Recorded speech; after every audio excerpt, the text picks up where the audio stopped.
예수님은 우리들을 제자로 부르셨습니다. 그것이 예수님하고 우리하고의 관계입니다. 군인으로 부름받은 사람은 군인의 삶을 군인의 삶이 주어집니다.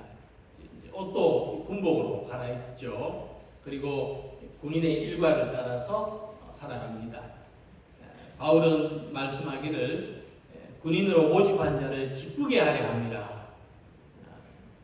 나라에 충성하기 위한 삶을 살아가는 것이죠. 이처럼 제자로 부름받은 사람에게는 제자의 삶이 주어집니다. 예수님의 제자로 살아가야 되는 법도가 있죠. 이것을 제자도라고 말합니다. 특히 마태복음 10장을 보면, 우리가 지금 마태복음 강해를 계속하는 중인데, 마태복음 10장은 12제자의 명단에서부터 제자의 삶에 대한 구체적인 말씀이 기록되어 있습니다. 자, 그 중에서 오늘 함께 읽은 말씀을 보면 예수님께서 제자가 어떻게 살아야 되는지를 말씀하셨는데, 이 내용이 상당히 역설적입니다. 역설적이란 말은 이제 뭔가 거꾸로 이야기하는 것 같은데 거기에 교훈이 있다는 거죠. 그래서 우리가 이 말씀을 한번 되새겨 생각해 볼 때 올바르게 이해할 수가 있는 겁니다. 왜냐하면 이 제자의 삶을 그냥 평범하게 제자의 삶은 이런 거야 라고 이야기해서는, 그렇게 말씀하셔서는 우리가 잘 알아듣지 못하기 때문에, 그래서 예수님은 역설적으로 우리한테 더 깊은 깨달음을 주시려고 한번 돌려서 말씀하시는 겁니다. 제가 목사 안수를 받은 지 얼마 되지 않았을 때 일찍이 신앙생활 하셨던 이모 한 분이 이런 말씀을 해주셨습니다. 목사가 된다는 거, 목사로 산다는 건 매 순간 죽는 연습을 하는 거다. 그러셨어요. 그때 저는 이게 무슨 말씀인지 금방 이해가 되지 않았습니다. 왜 죽으라고 하실까? 좀 의아했습니다. 근데 시간이 지날수록 목사로 살아보니까 깨달아지는 것이 있었는데, 내가 살아있을수록 목사로 사는 게 힘들어요. 근데 내가 죽을수록 쉬워지는 겁니다. 아마 우리 성도님들도 마찬가지일 거예요. 내가 살아있을수록 힘들어요. 내가 죽을수록 예수 믿는 사람으로 사는 게 쉬워져요. 그래서 제가 이제 가끔 목사들, 후배들을 만나면, 선배님 참 목회가 힘든데 어떻게 이렇게 목회를 하십니까? 이렇게 묻는 후배들한테 그렇게 이야기해 줍니다. 내가 살면 힘들고 내가 죽으면 덜 힘들다. 자, 이렇게 예수님의 제자가 된 사람한테는 역설적인 교훈이 있습니다. 그것은 우리 삶이 특별하기 때문에 그래요. 저와 여러분들의 삶이 아주 특별합니다. 그래서 보편적인 가치관이나 보편적인 교훈으로 그 삶을 살아낼 수가 없어요. 그래서 예수님이 우리에게 역설적인 교훈으로 말씀해 주시는 겁니다.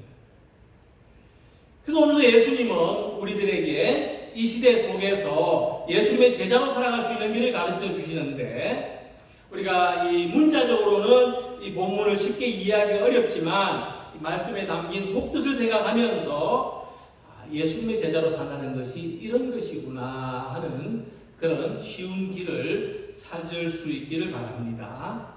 오늘도 마찬가지로 예수님은 제자들을 찾고 계십니다.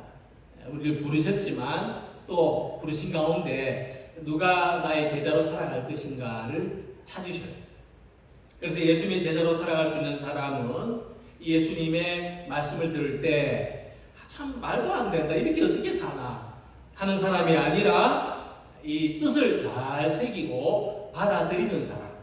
그래서 오늘 우리가 그것을 함께 생각해 보면서 은혜를 나누는 시간을 가지고자 합니다.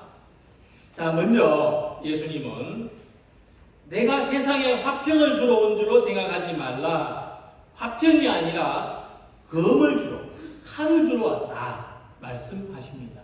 역설적이죠. 예수님 세상에 분란 일으키러 오셨습니까? 세상에 화평을 주러 오셨습니까? 화평을 주러 오셨죠. 그런데 거꾸로 이야기하십니다. 자, 문자적으로 이해하면 예수님은 세상에 다툼을 일으키신다, 이런 뜻입니다.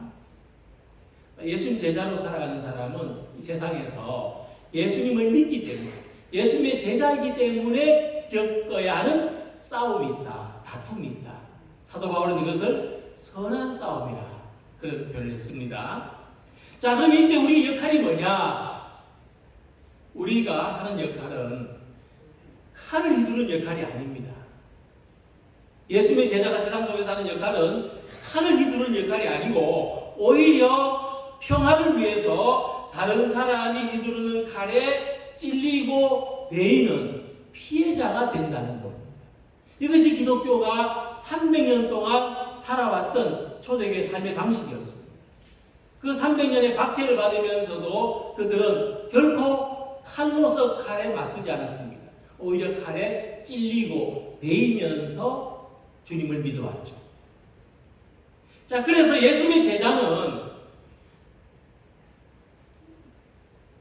믿음을 칼처럼 휘둘러서 주위 사람들을 다치게 하는 것이 아니라 오히려 내가 받는 아픔과 상처를 감수한다는 겁니다. 그래서 예수님의 제자로 산다는 것은 이런 각오를 하는 거죠. 주변 사람들이 휘두르는 폭력의 칼에 찔리고 매일 각오를 하면서 믿음을 위해서 이런 각오를 하는 겁니다. 신약 성경의 가르침을 보면은요, 그 시대 예수님 믿는 사람들이 부당하고 억울한 고통을 많이 받았습니다. 그럼에도 불구하고 이런 박해에 대해서 수동적인 자세를 취하라고 가르치시는 것을 많이 발견할 수 있습니다. 대표적으로 마태복음 5장 10절을 보면 의를 위하여 박해를 받은 자는 복이 있나니 천국이 그들의 것임이라고 말씀하셨습니다. 예수님 믿을 때 예수님 믿는다는 이유로 박해를 받는데 그때 박해를 거부하지 말고 내가 천국을 얻을 수 있겠구나 하고 잘 받아들이라는 말씀입니다. 수동적인 태도를 취하라는 거죠. 누가 나를 박해할 때 묵묵히 당하고 있으라, 이런 말씀인 거죠. 예수님께서 내가 온 것은 사람이 그 아버지와 딸이 어머니와 며느리가 시어머니와 불화하게 하려 함이니 사람의 원수가 자기 식구리라, 자기 집안 식구리라 하고 말씀하셨는데, 자, 그 당시 예수님 믿는 사람들이 고통을 받았는데 생판 모르는 사람이 고통을 주는 게 아니고 아버지나 어머니로부터 고통을 받을 수 있고 심지어 자녀들한테도 고통을 받을 수 있다고 했어요. 예수 믿는다는 이유로. 당시 유대인 사회가 예수님 믿는 사람은 그가 누구든지 가족으로부터도 쫓아내고 마을에서도 쫓아내도록 했기 때문입니다. 자, 이때 예수님 믿는 사람들은 이 박해를 고스란히 받아들였죠. 때리면 맞고 쫓아내면 쫓겨가는 것으로 예수님에 대한 믿음을 지키고 또 그 믿음을 표현했던 것입니다. 히브리서 11장 38절의 말씀에 보면 그들이 광야와 산과 동굴과 토굴에 유리하였느니라고 했습니다. 그래서 지금도 이 소아시아의 이 카파도기아라는 지역에 가면 그 당시 기독교인들이 박해를 피해서 살았던 동굴과 땅굴의 유적이 그대로 남아 있는데 그냥 지역 전체에 수십 군데에 그런 유적이 남아 있습니다. 이것은 그 당시 평화를 위한 성도들의 선택이었습니다.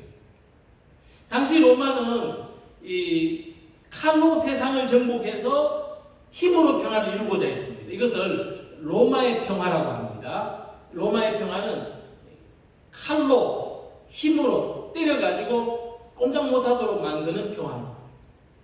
근데 예수님은 거꾸로 그들이 휘두르는 칼에 다침으로써 평화를 이루고자 했다는 점에서 대조적입니다. 예수님이 우리에게 가르쳐주시는 평화의 삶은 우리가 피해자가 됩니다. 그래서 예수님의 평화는 우리가 세상으로부터 받는 고통을 통해서 이루어진다는 것이고, 우리 예수님의 제자들이 세상 속에서 평화를 이루려고 한다면 이 피해자의 고통을 감수해야 된다. 내가 고통을 감수하면서도 평화를 이루고자 해야 된다는 거예요. 그래서 이 평화는 우리가 사는 곳에 어느 곳에서든 존재하는 이런 고통을 믿음과 사랑으로 껴안을 때 이루어지는 것인데, 불평등, 차별, 결핍, 질병, 이 전쟁, 이 갈등의 상황에 살면서도 우리가 이런 고통을 그대로 감당하는 동시에 또 그 속에서도 믿음과 사랑으로 받아내므로써 평화를 이루어가는 겁니다. 유리가 벽에 부딪히면 깨지죠. 근데 스펀지에 부딪히면 안 깨집니다. 우리가 그런 스펀지 역할을 하는 겁니다. 누가 주먹을 휘두르거나 우리한테 모진 소리를 해도 예수님을 생각하면서 참는 겁니다. 우리가 이 평화를 이루면서 살아가는 거죠. 칼보다 강한 것은 칼집이라고 했습니다.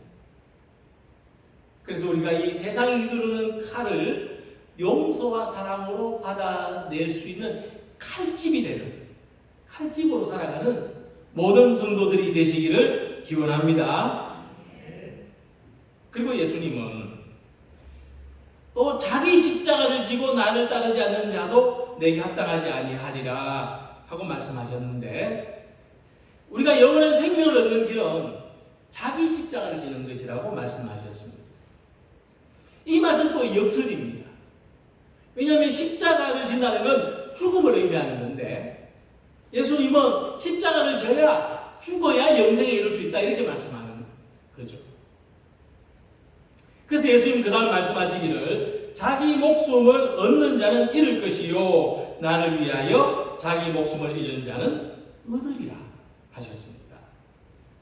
이 말씀은 뭐냐면, 이 박해를 받는 시대에 자기 생명을 보존하려고 하면 어떻게 해야 됩니까? 믿음을 버려야 돼요. 그래야 자기 생명을 보존할 수가 있습니다. 근데 믿음 버리면 어떻게 됩니까? 영생을 잃습니다. 하지만 믿음을 지키기 위해서 자기 목숨을 포기하는 사람은 영원한 생명을 얻는 것입니다.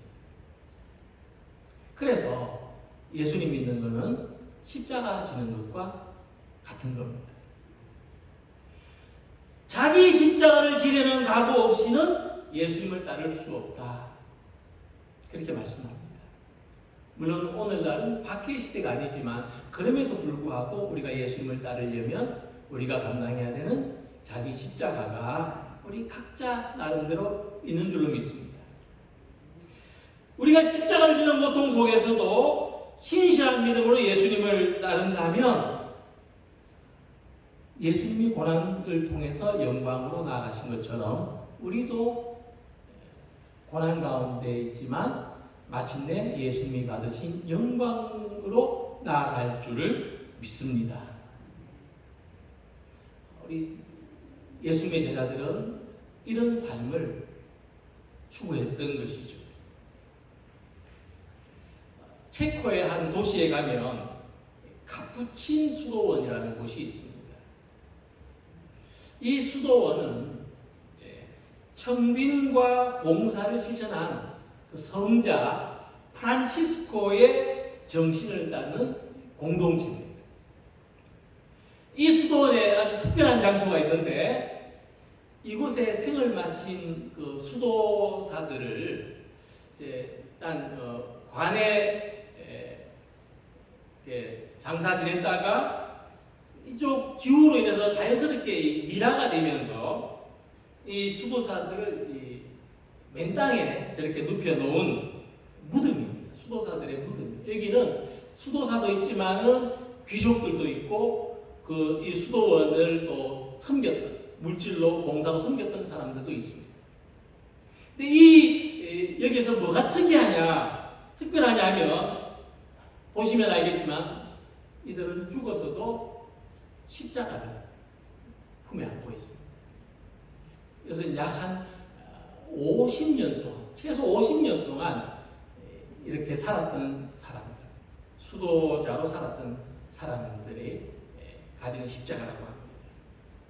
이들은 집도 없고 가족도 없고 죽었을 때 입히는 수의 한 벌조차 없이 모든 것을 버렸습니다. 신분과 상관없이 귀족이나 평민이나 오직 십자가만 껴안고 맨땅에 누워 있습니다. 그들이 일생을 다 바쳐서 무엇을 추구했느냐?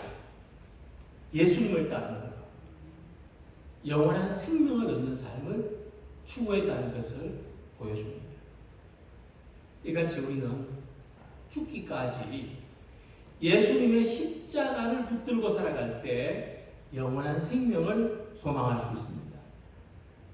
우리가 사는 동안 예수님을 모른다고 할수록 얻는 것은 더 많아질 수도 있을 겁니다. 하지만 예수님을 믿음으로써 잃는 것이 많아질수록 우리는 영원한 생명을 얻게 되는 것입니다. 예수님은 제자들에게 그리고 오늘 우리들에게 말씀하십니다.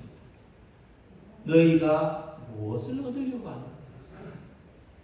우리가 궁극적으로 결과적으로 얻으려고 하는 게 뭐냐? 이 세상이 전부인 사람은 세상에 있는 것을 더 가지기 위해서 살아갈 것입니다. 그러나 영원한 생명을 믿는 사람들은 세상에 있는 어떤 것보다도 예수님을 얻기 위해서 예수님 안에 있는 사람으로 살기 위해서 노력하고 소망할 것입니다. 그래서 예수님은 제자들에게 누구든지 나를 따라오려거든 자기를 부인하고 자기 십자가를 지고 나를 따를 것이니라 하셨습니다. 이 양초가 불을 밝히고 사라지는 것을 자기 사명으로 하는 것처럼 우리의 사명은 뭐냐?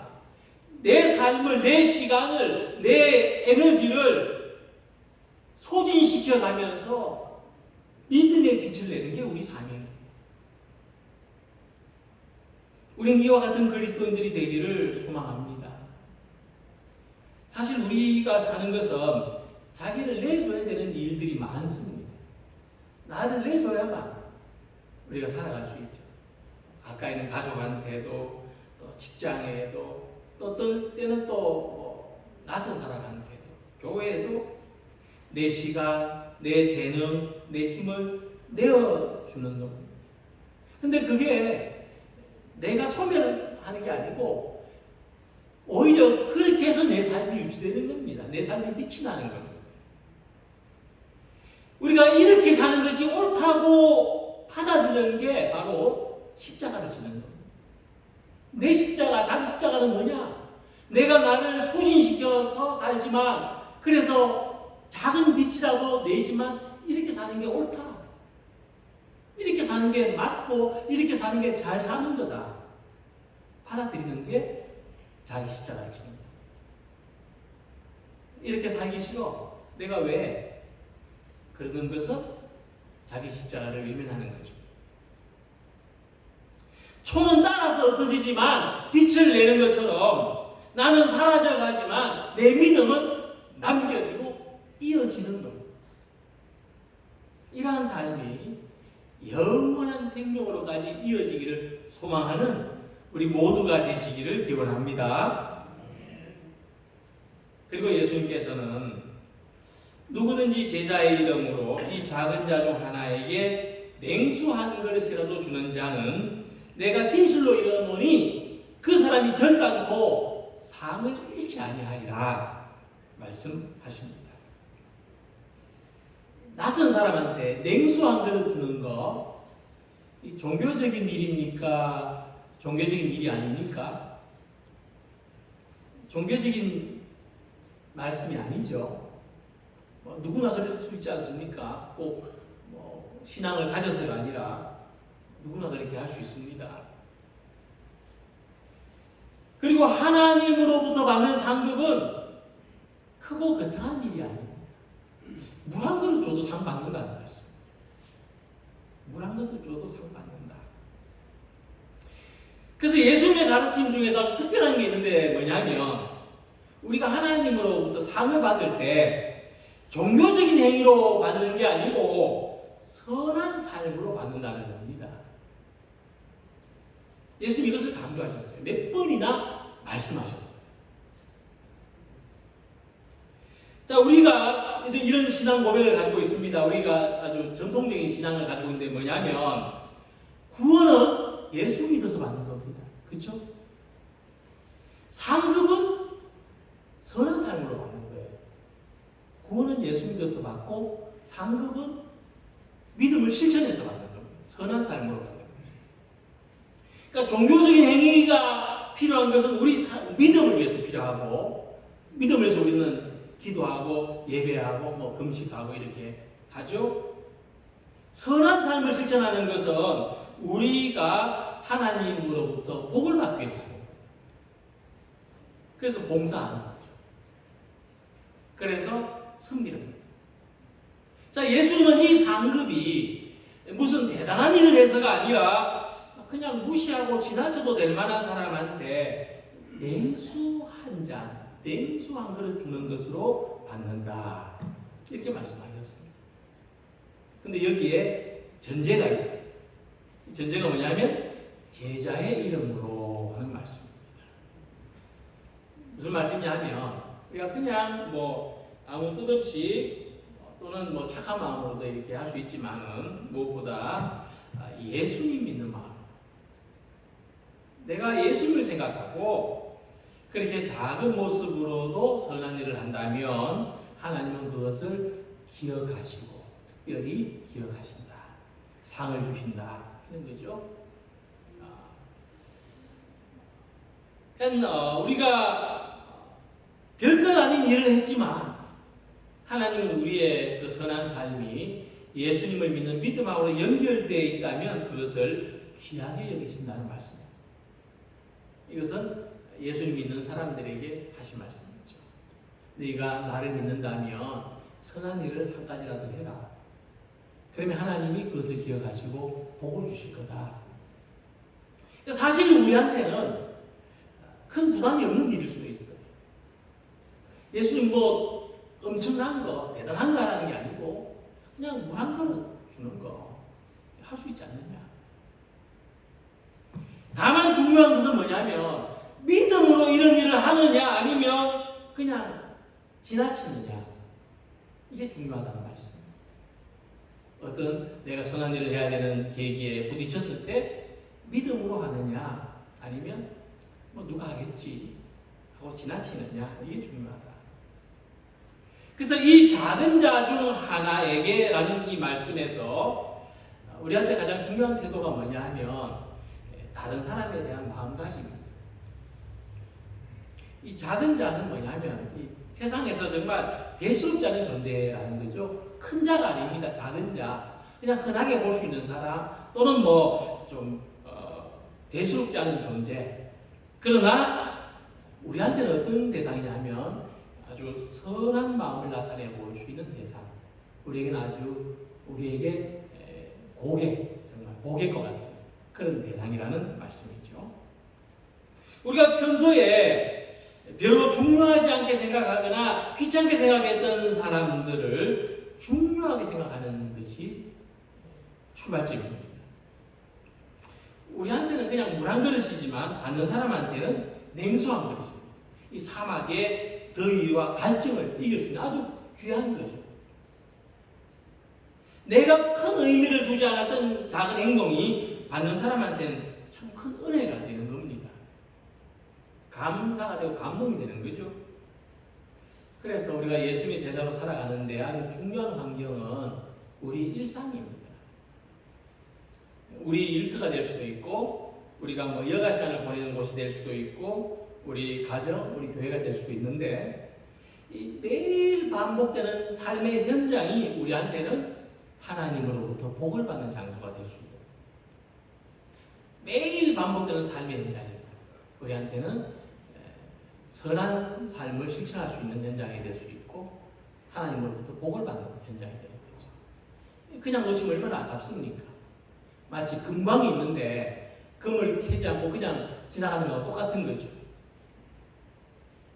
그래서 오늘 우리는 예수님이 가르쳐 주시는 이 역설적이고 아주 특별한 삶의 방식을 발견할 수가 있는데, 그것은 피해자가 될지언정 가해자가 되지 않는 것. 다른 사람이 주는 고통을 믿음으로 감당해낼지언정 다른 사람한테 고통을 주거나 괴롭고 힘들게 하지 않는 것. 세상에서 많은 것을 가지지도 못했어도 하나님 나라의 영원한 생명을 가지고 살아가는 것. 내가 할 수 있는 상황 속에서는 작은 일이라도 선한 일을 베풀고 살아가는 것. 그래서 작지만 결코 작지 않고 보잘것없지만 결코 무시할 수 없는 이 귀하고 복된 삶을 살아가는 예수님의 제자, 하나님의 복을 충만히 받는 성도들이 되시기를 주님의 이름으로 기원합니다.